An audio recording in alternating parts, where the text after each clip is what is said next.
I like the forest. I think forests are peaceful places. They're at the same time as being full of life. They're incredibly still.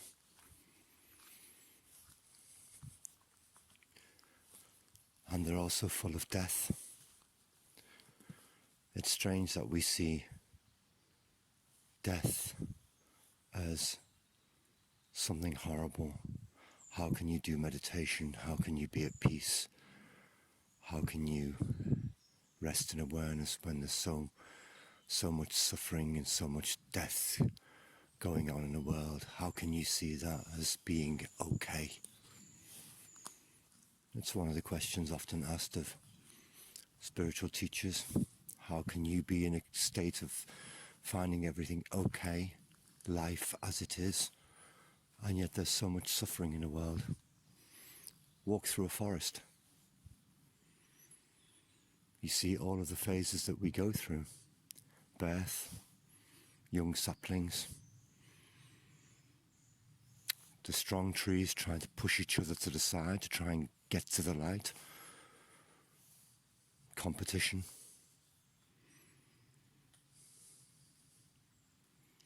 Animals being preyed upon and preying upon. And trees that have fallen and are now dead and are being reused for the next generation of trees.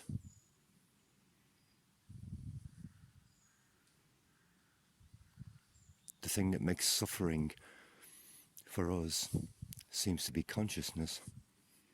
You don't grant trees and plants consciousness, therefore they don't suffer, and therefore the suffering in a forest is perfectly okay. We accept that suffering, we accept that phase of the process, birth, life, death, when it's in a forest, just not when it's applied to us, because we're something special.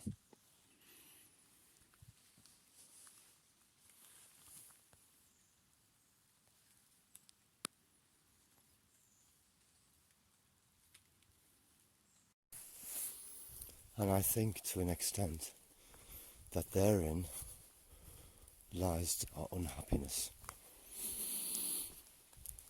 That we feel like something special. We're apart from, not a part of. Everything else is different than us. A forest is different because it's a forest and it just gets on with it. But I'm not a forest. I'm not a tree in a forest. I'm something different. And the more we advance, the more we seem to separate ourselves from nature. I know this all sounds like, let's get back to nature talk. It's not about not advancing necessarily.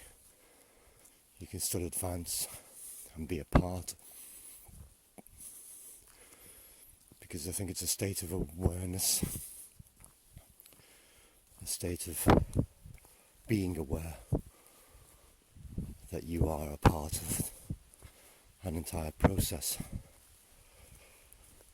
But if you spend no time being consciously part of the process, which you inextricably are, but you're not consciously aware of it, then it's difficult to remind yourself of that. That's why forests are good. That's why nature is good.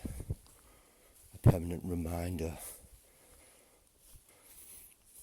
that you're part of the process.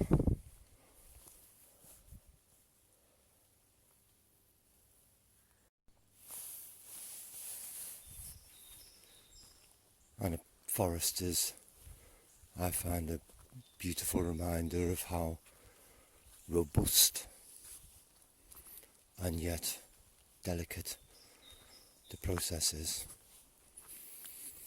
Just exploring and examining the patterns that we see in the forest, the way light falls on leaves,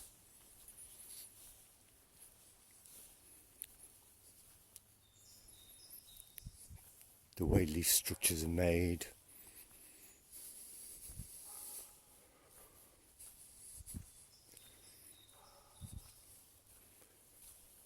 You know, things are delicate and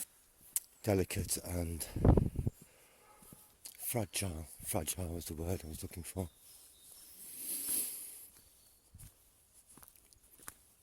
You know, it's so detailed.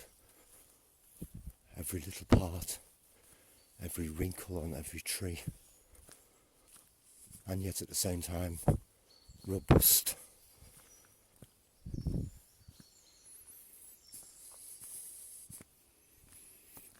And it's in a constant process of change. You walk through a forest and it seems to be perfectly still. You know, like it's been like this for hundreds of years. And it probably has been like this for hundreds of years. But if you could speed the camera up and watch a forest over a couple of hundred years, you would see that in forest time it's actually boiling and churning and in constant movement all the time. All the time. Plants would be crawling across the floor, trees would be stretching their way up to the sky, leaves unfolding, collecting light, turning brown, falling off. The ground would be writhing with animals, writhing with worms. Everything would be in constant motion. It would be frightening for us.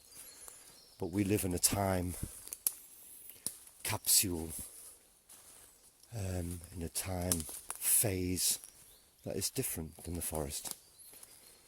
So these processes go on really, really slowly, and we're unaware of them. But if we saw them in the act fast enough to be aware, they would seem quite frightening to us.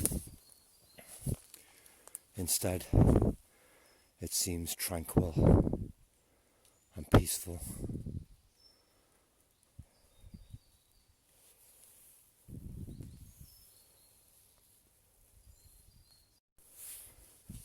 Time is different in the forest. The forest lives in a different time. Mountains live in a different time, a geological time. But we presume that our time, our pocket of time, is the correct time. We've even invented little machines to measure it.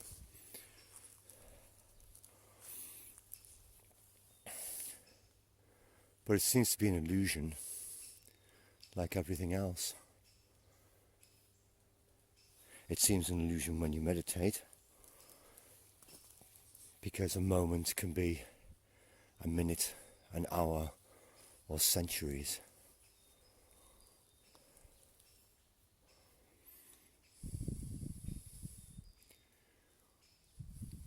I mean, when you open your eyes and stop meditating, whatever that means, then you can look at your watch and measure the time.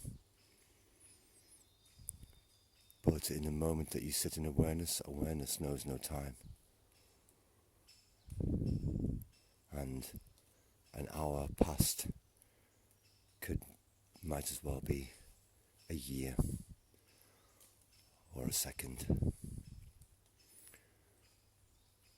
So there seems to be, and at least in physics, it's true, that there is no universal time. And it could be argued that there is no time at all. Just the constant process of now. Past never existed, you've never been there. When you were there, it was now. The future will never exist. You can't go there, and when you get there, it'll be now. All you've ever experienced is now. You've never experienced the past, and you never will experience the future. We only experience the constant now. Our first and second worlds colour that with the illusion of time. But all you're really experiencing is a constant flow of now. Now those words are bad because science would say, well, you're talking about flow. So flow means flowing from a place to another. That means time. So it's difficult to use the language of awareness.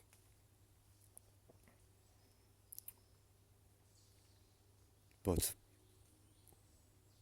it's a never-ending now. When you look at trees in a forest, they're not moving from being one thing to another. We see a process of them growing, but a tree doesn't seem to edge towards some goal. It's constantly as it is now in every moment. That moment is changing, and there we are with the problem of time again. Well, if it's changing, then there must be time. I don't think so. I think there's a constant now, and that now involves transforming and transitioning from one thing to another, but it doesn't contain time. It's almost like it's eternal time. It just always is. There is no starting point, there is no ending point. It's a constant process. I know all of those things seem to conflict with science, but again, much like the state of awareness, it seems to be something that's you intuit once you fall back into awareness.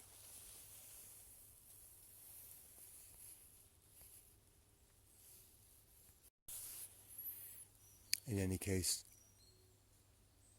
forests give a sense of nowhere to be and nothing to do.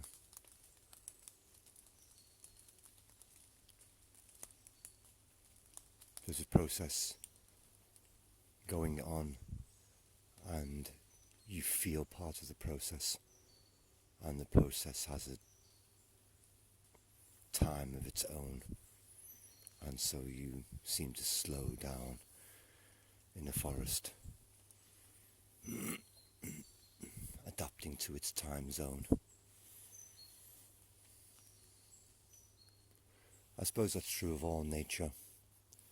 So one answer to how do I get closer to awareness in meditation is, and this is nothing new, is to go into nature, to abide in nature, and there you see the process, the thing we don't have in our world anymore, or are moving away from all the time, it seems.